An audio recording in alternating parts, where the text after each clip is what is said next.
ऐसे व्यक्तियों में अक्सर बहुत शक वहम होता है। उनको ऐसा वहम भी होगा कि लोग उसको मारने की कोशिश कर रहे हैं, उसके खिलाफ षड्यंत्र कर रहे हैं, उसको हानि पहुंचाने की कोशिश कर रहे हैं। उनको ऐसा भी होगा कि जब भी कोई दो व्यक्ति बातें करते हैं कि उसके बारे में बातें हो रही हैं, उसके बारे में ही डिस्कस हो रहा है, चाहे वो टीवी हो, चाहे किसी और माध्यम से अगर कोई बातें कर रहा है, तो हमेशा व्यक्ति को ये लगेगा कि वो उसके बारे में बातें करें हम। ऐसे व्यक्तियों को कई बार आवाज़ें सुनाई देती हैं, आवाज़ें उसके बारे में आपस में डिस्कस भी कर सकते हैं, डायरेक्टली उससे बात भी कर सकती हैं, उसको एब्यूजिंग वे में भी बात कर सकते हैं, गालियाँ भी दे सकती हैं, अच्छी बातें भी कर सकती हैं। कई बार कमांड हेलुसिनेशन जिसको बोलते हैं कि ऐसे में उसको आवाज़ें आएंगी जो उसको कुछ काम करने के लिए बोलेंगी। कई बार इस कमांड हेलुसिनेशन के कारण व्यक्ति किसी का मर्डर भी कर सकता है, किसी को हानि भी पहुंचा सकता है, क्योंकि उसको उस टाइम आवाज़ें आती हैं वो सब कुछ करने के लिए। तो अपने आप से बातें करते रहेंगे, डिस्कस करते रहेंगे, जेस्चरिंग करते रहेंगे, अलग अलग टाइप के इशारे करते रहेंगे। बहुत एग्रेसिव हो सकते हैं, बहुत वायलेंट हो सकते हैं। सडनली ऐसे बंदे इमोशनली बड़े अनस्टेबल होते हैं, अपनी सेल्फ केयर कम करेंगे, नहाना धोना अपनी केयर कम करेंगे, फालतू चीज़ें अपने रूम में और अपने घर में इकट्ठा करने की कोशिश करेंगे। इस तरह के जो बिहेवियर हैं, इस तरह की अगर चेंजेस अगर आपको दिखाई देते हैं, इसका मतलब पेशेंट को स्किज़ोफ्रेनिया है। ये सब कुछ लगभग 1 मंथ होना चाहिए। अब बात है कि ऐसे पेशेंटों को हम कैसे हैंडल करें। आज की वीडियो के थ्रू आपने सबसे इम्पोर्टेंट बात यही समझनी कि अगर ऐसा पेशेंट हमारे आसपास या हमारे घर में है जिसको स्किज़ोफ्रेनिया है, तो उसको कैसे हैंडल किया जाए।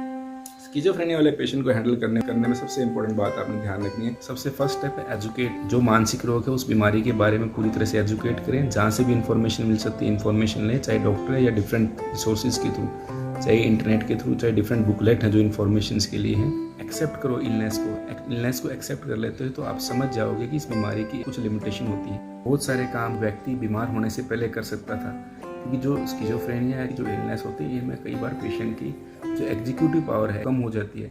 तो ऐसे पेशेंट की कॉग्निटिव पावर भी कम हो जाती है, जजमेंटल पावर भी वीक हो जाती है। तो कई बार वो प्रॉपर वे में उतना मन से, उतना जोश से किसी भी काम को नहीं कर पाता।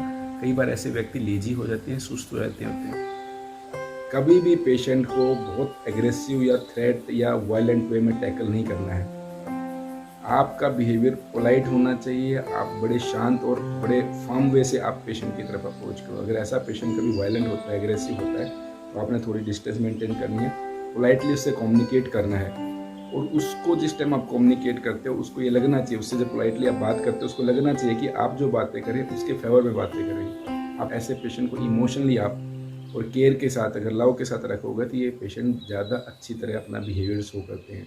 अगर आप उनके साथ रूड रहोगे, उनके साथ एग्रेसिव रहोगे, उनको बार बार थ्रेट दोगे, उनके साथ मारपीट करोगे, तो ऐसे पेशेंट ज़्यादा वायलेंट होंगे, ज़्यादा एग्रेसिव होंगे। उनको ये एहसास होना चाहिए कि आप उनके पास उनकी केयर के लिए हो। उनको एहसास होना चाहिए कि आप उनको सपोर्ट करना चाहते हो। सबसे बड़ी प्रॉब्लम ऐसे पेशेंट की तब आती है अगर ये सडनली वायलेंट हो जाए और हमारे पास मैन फोर्स ना हो।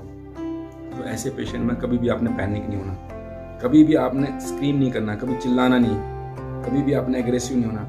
प्यार से ही बातें करते रहो। आफ्टर सम टाइम पेशेंट का जो वायलेंट बिहेवियर वो ठीक हो जाएगा। बट आपने ध्यान रखना है कि उस टाइम उसके आसपास कोई शार्प चीज़ नहीं होनी चाहिए, कोई ऐसी चीज़ नहीं होनी चाहिए जिससे किसी को, अपने आप को या और किसी को वो हार्म पहुंचा सके। ऐसी कंडीशन अगर आपको दिखाई, तुरंत आपके पास मैन फोर्स का अरेंजमेंट कहीं से भी करना चाहिए। आप डॉक्टर्स को बुलाओ, चाहिए आप कोई ऐसी टीम जो उस टाइम उसको टैकल कर सकती हो, बुलाओ। जब तक उसकी वायलेंसी, जब तक उसका गुस्सा, जब तक उसका एग्रेसिव बिहेवियर ठीक ना हो जाए, बहुत नज़दीक पेशेंट के नहीं जाना। डिस्टेंस मेंटेन करके बात करने की कोशिश करनी है, सो दैट कि आपको हार्म ना करे। जब लगे कि थोड़ा ठीक हो गया तो आपने मेडिसिन दे के उसको थोड़ा शांत करने की कोशिश करनी है। बार बार उससे कभी भी कोसना नहीं है, बार बार उसको ये एहसास नहीं दिलाना है कि वो पागल है या ऐसी कोई बीमारी, मानसिक रोग है। उसको कभी भी ऐसे पेशेंट को पागल ना कहें, उसको मानसिक रोगी ना कहें। उसको बस ये कहो कि कोई बात नहीं, आप ठीक हो जाओगे। उसका एहसास दिलाते रहो, उसका कॉन्फिडेंस बढ़ाते रहो कि आप ठीक हो जाओगे। सबसे अहम और इम्पोर्टेंट बात है ऐसे पेशेंट की मेडिसिन चलाना।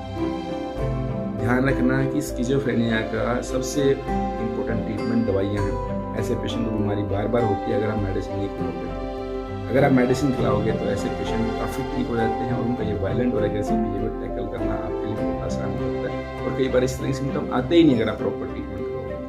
अगर आप मेडिसिन दोगे, टंग के नीचे रख सकता है, इधर उधर उसको फेंक सकता है, तो ऐसे कंडीशन में ट्रीटमेंट करवाए, ट्रीटमेंट का रिस्पॉन्स प्रॉपर नहीं आएगा, क्योंकि वो मेडिसिन प्रॉपर गई नहीं है। तो आपने प्रॉपर देखना है कि पेशेंट ने मेडिसिन खा ली कि नहीं खा ली। इनकी हम केयर करते हैं तो हमने ध्यान रखना है कि अपने हेल्थ को इग्नोर नहीं करना है, क्योंकि ये बीमारी लंबी चलने वाली है। तो ऐसी कंडीशन में अगर हम अपना हेल्थ इग्नोर करेंगे तो हम कभी भी पेशेंट की केयर प्रॉपर वे में नहीं कर सकते।